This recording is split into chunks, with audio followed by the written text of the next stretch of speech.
Hi, gorgeous. I am so glad actually to be here. I was kind of reluctant to record a podcast episode. I accidentally skipped last week because we got so busy, and that was a little bit disappointing for me because that was my one goal this year, was to release one podcast episode a week. And I actually am achieving that in my meditations podcast, just a little accidentally on the side. And I did just spend an entire week, 2 weeks ago, like I said in my last podcast, creating an entire program that just flew out of me. So I think having a break was really important. And I'm glad that I showed up with integrity today to see what comes up. I didn't really feel like talking, and sometimes I get in these big stretches and I don't feel like regurgitating information. And then on the opposite side of that is when I just have so many ideas, so many things to say, and I just can't help but share the knowledge. I've noticed that ADHD is all about cycles. I see this in other people too. You probably notice this in yourself. You'll go through, like, there's a bunch of different cycles. One of them might be the learning stage, and you might want to learn lots, and then you go through a stage of just really needing quiet and not having so many things coming into your brain. You might notice you also cycle through different hyper focuses. A friend of mine and myself are very similar in that we'll cycle through these different hyper focuses, and one of them is health for both of us, and for me the other one's business that I really seem to cycle through. So ADHD is really interesting in that way, that we're not so linear. It's kind of like how people compare women to men, that women have this monthly cycle that affects them and men have more of a daily cycle. Same with these neurodiverse brains, especially the ADHD brain. We seem to have these cycles not just on the hormonal level. And as a side note, just so you know, hormones and a woman's hormonal cycle can be different for those with ADHD. It can be more intense and can affect a lot of other life areas, but not just on the hormonal cycle, but on their mental cycle as well. There are these cycles in, oh God, I need to turn my phone on silent. There's cycles in hyperfocus, like I said. There's cycles with energy. There's cycles with information coming in and information going out. And that's really interesting because I do know that for neurotypicals as well, they can have that cycle with information, and it's been said to be like breathing in and breathing out. So when you breathe in all this information, you can't just hold your breath, you actually need to breathe out as well. And so that's a cycle there. I just said cycle a million times, but that's kind of the stage that I'm in. But I still wanted to show up and share with you and have a little chat about ADHD and share some knowledge. And I won't go too much into it today, but I do really think and believe that people are getting sick of having content in their brains. And I know that sometimes I love it, so it's really important, but we need those times of peace. Sorry for the wobbles, those who are watching the video. We need times of peace in between. And I believe that society is going to see this really big shift away from consuming informational content because we're just so sick of it, especially after COVID, when everyone got online and there were so many more courses and programs and a lot of people were working online. I feel like we're just really collectively burnt out from content. And I can see already that people are starting to pick and choose a lot more instead of to listen to a broad, wide range of information, just finding those people that resonate with them and paying attention to their content. And we're really looking more for quality content rather than the amount of content. And we can see now that Instagram is noticing this and starting to have like these extra private feeds that you can join, or there are private podcasts that are popping up so that there's this more focused information that really directs you through a particular path. There's more this aspect of community and togetherness, and really picking and choosing who you want to learn from, moving away from just wanting to consume a huge amount of information and then pick and choose and learn what works for you, but actually finding someone who you resonate with, who is an expert, and moving into their ecosystem and having them as your teacher rather than these snippets of information. And you see that on TikTok as well, creating these longer form videos, whereas we went to short form and now it's expanding back out again. So that's super interesting, and that might be something that you experience yourself. And I encourage noticing you.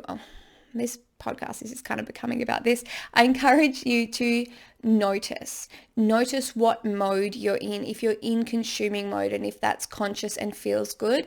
And sometimes you might burn out from that. I encourage you to notice before you burn out. If you're kind of getting sick of it and need a break, taking a break and realizing that it's okay for our brains to have some space. I know we love to have something to listen to, something to do, something to focus on, because otherwise the brain will just go willy-nilly to focus on whatever it wants to focus on. But it can be good to have that kind of daydreaming time.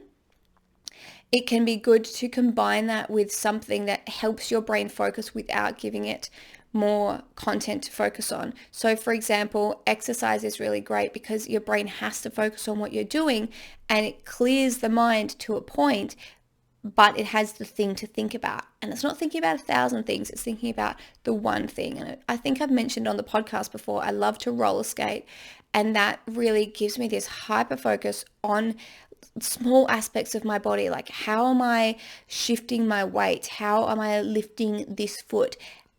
All these little tweaks to make to master a particular move. So my brain has that focus without consuming, without having a million things to think about. Same with art. Maybe you like to doodle and draw, but it's hard to just calm the brain and focus on that. So maybe you could listen to music at the same time. Maybe that's enough. Another great thing is to go somewhere you've never gone before, because the brain, the neurons in your brain light up when you're exposed to something new. And that's why learning new things and being exposed to new things can be so fun, is because it just lights the brain up. It's excited. It's taking in the smells, the sights, the sounds. But for you, it's not so sensory overwhelming, depending on what the place is, because it's not necessarily 1,000 pieces of overwhelming information. It would be in a city, but imagine you go to a new beach and there's this one visual and your brain can take it in easily all at once. There's still hundreds of bits of information going in, like the color of the sand and the speed of the breeze through your hair and those kinds of things, but it's not so overwhelming.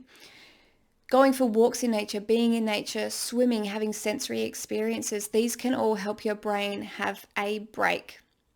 So this is kind of what the podcast episode has become about. I was going to talk about seeing ADHD differently with in terms of strengths and struggles and how we can combine those two, but I'll save that for another episode. Let's just keep talking about this, about giving our brains a break and being really conscious of content. So let's shift a little bit and talk about content. I think it's really important to be mindful of what you are putting into your brain, especially the ADHD brain that can ruminate on things, really spend a lot of time thinking about things, and also be kind of like a runaway train. It can take an idea and just roll with it without you really wanting it to. So for example, I don't like to watch anything negative because it might just randomly pop up in my brain later, or when I'm asleep that night, my brain might make a whole scenario about it. And it's really interesting, I think, that people like to watch negative shows and horror films and all of that. It's really interesting to me. I can understand, I guess, there's an emotional aspect. It's really not for me. And if you love it, that's absolutely fine. I encourage you to consider how it's affecting you and how it's making you feel. There's a bunch of great quotes around about how can you expect to feel great, or, you know, people are surprised that they're anxious and worried about the world and they're feeling depressed, and yet they're feeding their brain with the news every day and negative things that are happening. And sometimes people see that as staying updated and interested in the world and making sure you know what's going on. But some things, it actually doesn't make a difference whether you know it or not. There are causes that we can support and help out, but do you really need to know every little bit of news and information? Pay attention to what kind of things are coming up in your social media feed, what kind of people you're following, what kind of TV shows you watch, even the music you listen to, because all of that is feeding into your subconscious mind and creating the beliefs you have about the world. If your brain sees that negative things are happening every day, then it's going to create this belief. Negative things are happening every day. But positive things happen every day too. But positive things aren't necessarily in the news cycle or in your social media feed or on the TV shows you watch.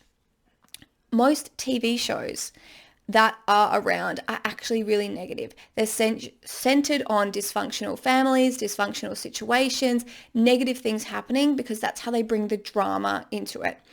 It can be really hard to find a show that has positive undertones or positive messages or just healthy relationships.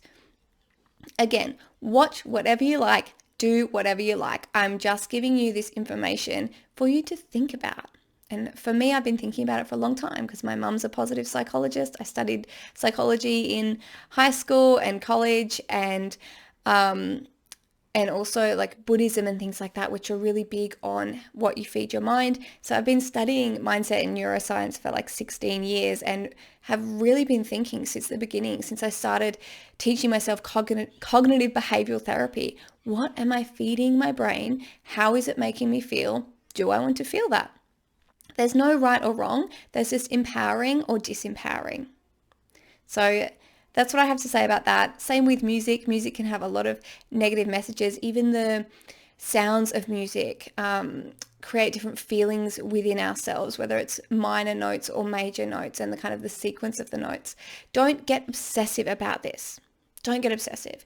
Cognitive behavioral therapy, mindset work, paying attention to our brain, making these particular choices in our life can become really obsessive for ADHDers and overthinkers, because there is so much change we could make, so many things we could do. We could get really perfectionistic about it, but it's just about making these conscious choices. Do you want to watch that show late at night before you go to bed? Do you want to be thinking about such whatever it be? Do you want to check the news before you go to sleep? How is that affecting you? Maybe you could try doing it a different way and see what changes. Unfollow things that aren't serving you. If you're feeling jealousy, comparisonitis, shame, guilt from the people you follow, is it worth following them? Maybe take a break. So we're talking about brains. Let me just take a quick break to get a sip of water and think about what else I have to say. Okay, so we've talked about having content breaks and not overfilling our brain. We've talked about what we feed our brain when it comes to content and things in our life. Let's have a little chat about how to keep our brains healthy and functioning well, and how to cope with things like burnout. Let's talk about burnout first, and then I will talk about keeping the brain healthy. Being frazzled as well. So burnout, if you're experiencing ADHD burnout from overwhelm, from either too many things happening in your life or feeding your brain too much content, the trick is to slow down. You might still want to consume things, so be mindful of what you're consuming. Instead of watching a really intense TV show, can you instead switch to a really just kind of chilled sitcom that's just not so much happening? It's just different. It's about bringing this level of self-awareness about what you and your brain need and how things will affect you. So again, play around with it. Or maybe you could watch a documentary. My kids and I last week, we've started trialing a movie afternoon. We don't do movie nights because they need a long wind down after all the intensity. The movie nights just don't seem to work, at least for our ADHD brains. And last week it was a little bit late. We'd had a really big day and it just felt too intense mentally and emotionally to have a movie, because movies can take you on an emotional roller coaster, and just the bright lights of kids movies, they change scenes a lot. There's lots of stuff happening it just seemed a bit too much. So we watched a documentary and it was still interesting. We still learned things. We still relaxed our body and our nervous system by keeping it still. Television can actually be a great tool to relax your nervous system depending on what you're watching. Oops, I turned off my screen when I went to budge my, to stop wobbling the screen. Okay, that'll come back on in a second. So we watched a documentary just to shift it up and change it up a little bit. Sometimes I'm in that mode, like I said, where I'm really wanting to learn and listening to a lot of stuff and thinking about all these changes that I can make in my life and things that I can do differently. And I'm really excited by the personal development aspect of it, by just learning techniques and strategies and then teaching it and adding it into my programs and courses and doing all the stuff. And other times I want to be able to listen to a podcast while I'm driving, but just have my brain relax, So I might listen to a podcast that's about someone's story in business rather than a teaching thing, or about something I already kind of know about. So I'm not going to learn too much new stuff, but it's just a little reminder, something that's a bit more casual. What else was I going to say about that? Oh yeah, so maybe slowing down and having a little bit less of it. And if you're in habits of consuming contents at certain times, maybe consider, well, while I'm brushing my teeth, could I just brush my teeth instead of also watching TikTok videos or having a podcast going or having an audiobook? Audiobooks are another way I slow down. They're different from podcasts. Sometimes I'm consuming all these podcasts and there's so much new information and I love it. And it's, short. They're half an hour to an hour each and I'm switching them up. Sometimes I'll shift to an audiobook because books are kind of slower. They're more story-based. They're usually a whole book is teaching you the one sort of thread throughout. So that's another way I slow down. But yeah, thinking about the times of day that you're doing these things, could you wait 5 minutes when you wake up instead of going straight to content? Could you maybe have a dance party, just listen to some music rather than thinking so much? And maybe slowing down and having a complete break from these things. Find what works for you. And then you might notice that as you come through this cycle, you can start to be interested again. Like, oh, I haven't listened to a podcast in a while. I haven't listened to an audiobook in a while. Or maybe I'll watch a few YouTube videos or whatever it may be. And just gently coming back out of that cycle. And if you're like me, if you love to learn, coming slowly back into that again. And you might go through that cycle. The trick with cycles are also kind of like roller coasters in a way. It's kind of like a roller coaster that goes in a cycle. You can make the highs less high and the lows less low if you don't overdo it. If you recognize when you're consuming too much content, with whatever it may be, if it's for learning, if it's for just for fun, just watching TV, whatever, you can notice and learn from yourself when you have those peaks that lead to a really strong burnout. Next time, notice as you're going up the peak and decide not to keep going up. Decide preemptively to slow down your content, if that makes sense. And then the burnout will be less deep, less long. And the cycle through this technique, this is kind of the technique I brought into so many things in my life, is just making those extremes less extreme, and that will make your life more regular, balanced, steady, consistent. And ADHD is anything but consistent. But if you make the highs less high, if you're watching the video, right? You've got these big highs, big lows, big highs, big lows. And this was me in my early 20s. Big highs, big lows, moving house, making all these big changes, doing all these really intense things to feed my brain. And then I learned, hang on, when I have that urge, instead of moving house, maybe I'll go on a short holiday. Maybe I'll go somewhere new for the day even. So I didn't have this dramatic change in my life. Same with consuming content. Same with whatever it is that your brain does to feed itself dopamine. It might be shopping. Sometimes I'd get all this like heaps of new stuff and I think, well, this is going to change my life. And now I think, well, I'm just going to save that to my wish list. And if I still want it in a month, then I'll get it. It's like sleeping on it. If that's saying still around, my mum always used to say sleep on it. I think ADHDers need to sleep on things for a couple of weeks, not just a night, because you'll often wake up more excited about it because your brain's still in that exciting novelty dopamine mode, but you might find a month later you actually didn't need to do that. Same with big business ideas. I used to think, I'm going to pivot my business. This will be amazing. Now I've gone through it enough times to find what the core is of my purpose, my mission, who I want to speak to, who I want to help. I've seen the common thread throughout it all, and I know myself enough to know which ideas aren't for me. Denise Duffield-Thomas, she has ADHD, and she talks about, she had this idea for a bag hook, like a portable bag hook. So when you're going places like into public bathrooms and stuff, you can hang up your bag. And she wanted to start a business on it. And then someone else did it, and she realized she actually didn't want to spend her life making bag hooks. It was just that great idea.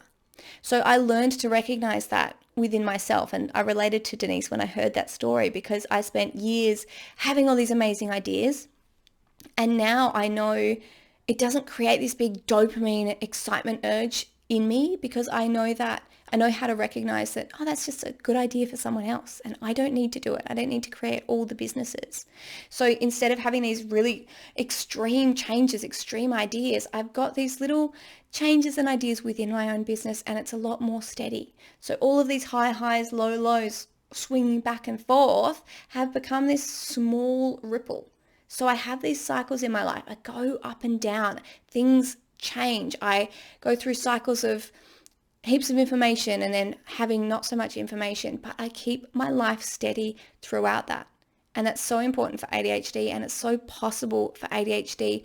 It's just about learning all these things about yourself, and it takes time, exploration, testing, experimenting, and not in a big scary way, just in a one step at a time way. So that's what I have to say about burnout, really having that self-care. I'm talking about burnout for the brain. Maybe I'll take a slight tangent for burnout for the body. I notice another cycle that ADHDers have a lot is this energy cycle, having lots of energy, getting into all these new habits, being really great with your exercise, but then it starts to dwindle, like bit by bit almost. Like one thing will drop off the edge and you think, that's okay, I didn't really need to do that. And then another thing will drop off the edge. I didn't need to do that. And then you'll find maybe you realize at some point, hang on, I'm not doing any of those habits that really nourished me and kept me going. What's happened? I'm in such a lull. So again, I've tried to make that low less low for myself. I notice when I'm doing too much, and I have the core things that I try and do every day. I've just come through a lull with exercise because we had a week that was really disrupted, and our sleep routine was different and our morning routine was different. And so I ended up stopping my morning exercise, which I've been so good. It's coming into the end of March and I've done it basically every day except for when we went camping in February. But the last 2 weeks it dropped off. So I came back to my core thing. What is it that I want to be doing every day? Because I have to work back up to it. I can't go back to doing those 20 exercises I was doing every day because it seems so overwhelming now because I've had that break. And I was really proud that it didn't seem so overwhelming for all that time because I was just in the habit of it. And 20 things sounds like a lot, but each of them takes like 30 seconds to 5 minutes. So it's not that many, but my core is to move my body. So while I'm working back up to it, I'm not doing all the exercises. I'm just doing as much as my body can handle. I'm getting on the treadmill each morning and I'm doing some of my morning stretches or one or the other, whatever it is, and I will slowly work back up to it. And I've noticed with people other ADHDers that I talk to, their bodies just get so tired and lethargic sometimes from having a break. So it does take that compassion and self-care to work back up out of this cycle and not go straight to trying to do it all at once, just having that compassion and time to build back up to it. And if you've had a really big break, if you've had a really big burnout, sometimes that can take a long time. It can take months, but just nourish your body with what it needs, because going and working out for an hour a day is not a goal for someone who's just had chronic fatigue for a year. It took me so long to work up to being able to do workouts. And I'm so proud that I have been able to do them, and I will work back up to doing them. At the moment, I just feel slow. So I just do it slowly and I just do what I can. So have compassion for your body and have that core, that really small core habit that you can go back to, and you can make it so the low's not so low. So the burnout isn't so long, because if I jump on the treadmill every morning and do nothing else, I'm exercising every morning. I'm showing devotion to my body, and then I can add back in those other habits because they build around that habit of moving my body. Whereas if my habit was to get up in the morning, lounge on the couch and just scroll Facebook, then I would have to break that habit first, build a habit of exercising, then bring all those other habits back in. So I really encourage you to have a core habit that is the consistent thread through your life. Whatever it may be, whatever habit you want to keep in your life daily, make it small and achievable, and that can be the place you come back to and build back up from, because you have that foundation already there. And okay, last of all, look, I've made a podcast episode, guys. Sometimes I feel like I won't have anything to talk about, but there's so much knowledge in my brain. It's just about accessing it and articulating. So when I get talking, sometimes, I feel like I'm going to have to bulk out an episode, and then I could just easily talk for 30, 40 minutes. Crazy. Okay. Last of all, things that really nourish your brain and help your brain to stay well and function. And it's all those annoying things that everyone's always telling you to do. Exercise. Oh my God, exercise has so much difference, guys. I know it's an annoying thing to do, but find the thing that's fun for you and make it so basic. Move your body for, 5 minutes a day if you have to start there. Aim for 20 to 30, but if that seems really big, just don't do that yet. Just 10 minutes. Say, I'm going to walk around my garden for 10 minutes. I'm going to do 5 jumping jacks. Start so small that it's obvious and there's no resistance to your brain. If you go straight to your ideal routine and it's effort and you have to use willpower and it's hard and seems overwhelming and you've got lots of negative beliefs and resistance coming up, it's not sustainable. So do something so stupidly simple that you could do it every day. I can jump on the treadmill for 5 minutes every day. There's no excuse if I don't. If I don't and it's bedtime, I could go and jump on the treadmill, or I could do a stretch before bed just to make sure I've done something. But obviously habit linking is better to do. There are so many tips for getting exercise done, and inside Energy Empress, we'll really work on this. I'm super lucky because I spent so many years on these basics, on the exercise, on the sleep, on the how the hell do I stay hydrated, how do I eat properly. And it's just all really come together over the last couple of years to the point where I've created these habits and I've noticed those cycles that I can very easily get back into it if I get off the bandwagon, if I fall off the bandwagon. And that's crazy to me because every single year my goals were to exercise, eat healthily, drink water, and not stay up too late watching television. And it just clicked somewhere along the way when I started implementing all these tools that I share in Energy Empress. And I'm really passionate about sharing them because these things really do change your life so much. And I knew they would. I really wanted to have more energy, have more focus, just feel better in my body all the time.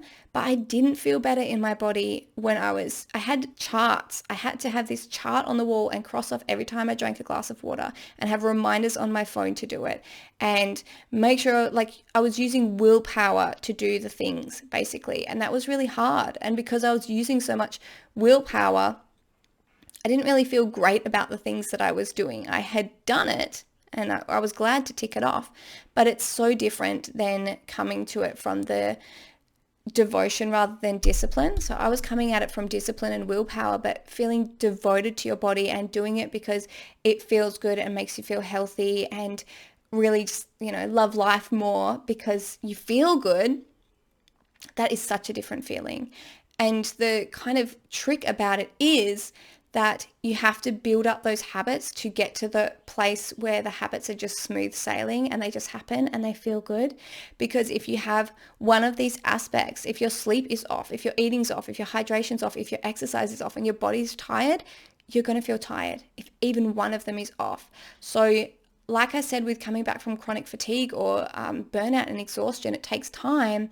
Same with these 4 things. And you've got to stick with them and build up these habits to the point where it's like a foundation. And in Energy Empress, I talk about this foundation a lot. It's the core of Energy Empress, is to feel good and be healthy and well, especially as an ADHD, neurodiverse person.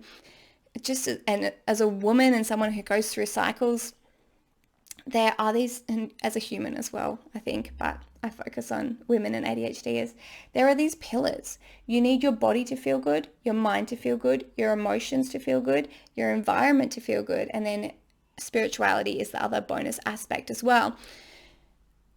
If all those things don't feel good, you don't feel healthy. If your body's not healthy or your mind's not healthy, you don't feel healthy. And the way for your body to feel healthy is to have these, 4 pillars within that body aspect.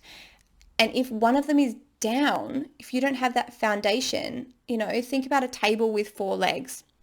If one of the tables shorter than the other, it's going to feel wobbly. But once you get them all steady, that's when you can start to actually feel the benefits.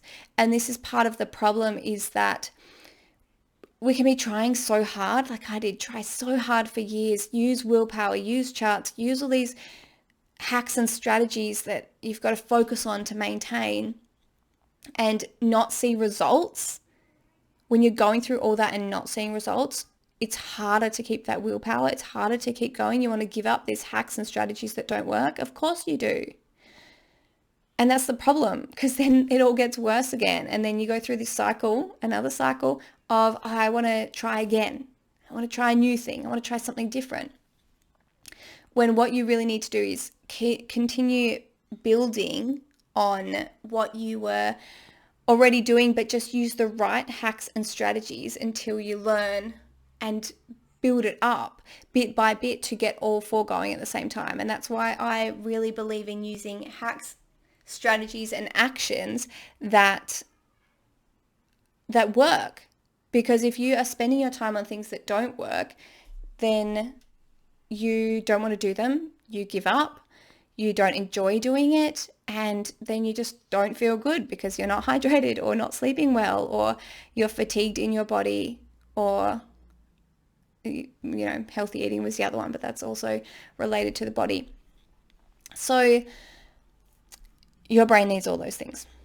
And wherever you can start today, whatever little bit you can start to do to build upon. I'm really big on this building things up and habit stacking, because that's the way to make things work rather than trying to go 0 to 100. Okay, imagine your body's not feeling great, okay? You've got an old car that needs some work done and you're trying to go 0 to 100 on the highway. The car's going to burn out, obviously, really quickly. But if we pay attention to what the car needs and start to fuel it up, fix a few things here and there, start to fill up the water tank, hydrate it a little bit, fuel it with what it needs, like I said, maybe warm up the engine a bit, start to do a bit of exercise and let it rest. Don't push it too hard. If you can see the analogy I just made with your body, then you can build that car up to be able to drive on highways and to get from 0 to 100. But it takes time and nourishment and step by step doing each of those little things. And if you don't do all 4 of those things, you're not going to see the results all at once, but the car will be improving and you'll be getting it closer to a stage where it can go 0 to 100 and have all that energy. And I hope you followed that metaphor, because that was a great metaphor. I'm not sure how well I delivered it, but it's a good metaphor. So that's what you have to do with your body, and trust me, it's worth it, because then you get to cruise through life at 100 on the highway instead of, cough, cough, splutter, splutter in this old car that's not functioning super well. And I'm not saying your body's an old car that's not functioning super well, but I've been at the point where it's been at that stage.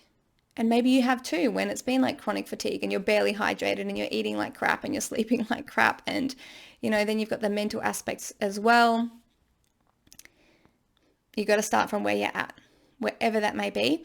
And once you have this awareness, I'm all about these hacks and strategies, like I said, that make the dips less extreme, because once you know, that's how I change the oil filter, that's how I add fuel, that's where the water gets filled into, and you have hacks and strategies that are part of your daily life that happen automatically, that you look after yourself before you burn out, you will continue to look after that car and it can keep running instead of burning out. You see when the fuel light gets low, or the fuel light comes on, the fuel is low, you refuel it up. You learn yourself and get to know yourself in the ways that you can recognize the things that need to happen before they happen.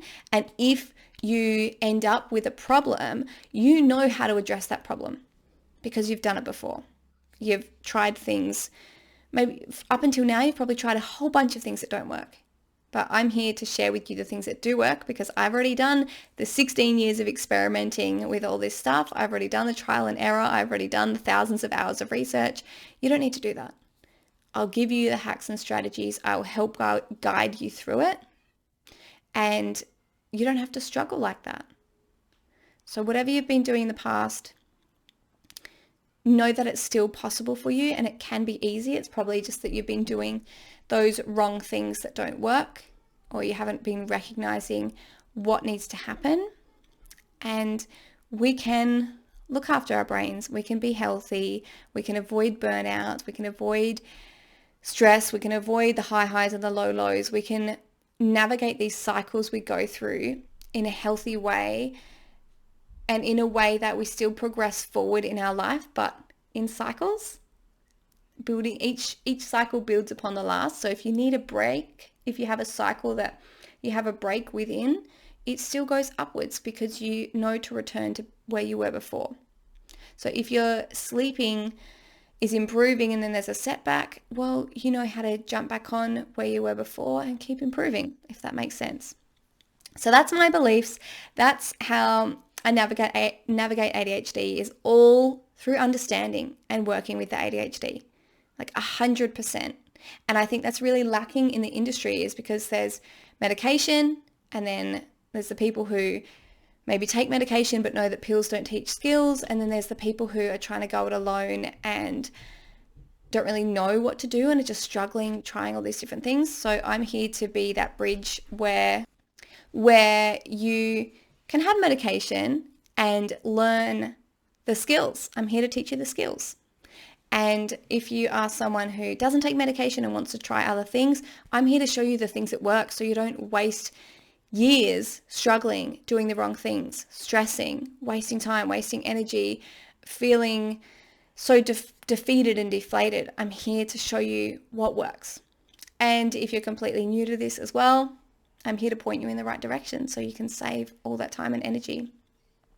So that is my hope, wish, and encouragement for you, is that wherever you're at, whatever you do, however you choose to navigate your ADHD, is to start to recognize these cycles, recognize how content affects your brain, recognize when you start to dip into whichever cycle it might be, whether it's energy, whether it's brain consuming things, and you learn how to navigate it so it's more smooth sailing.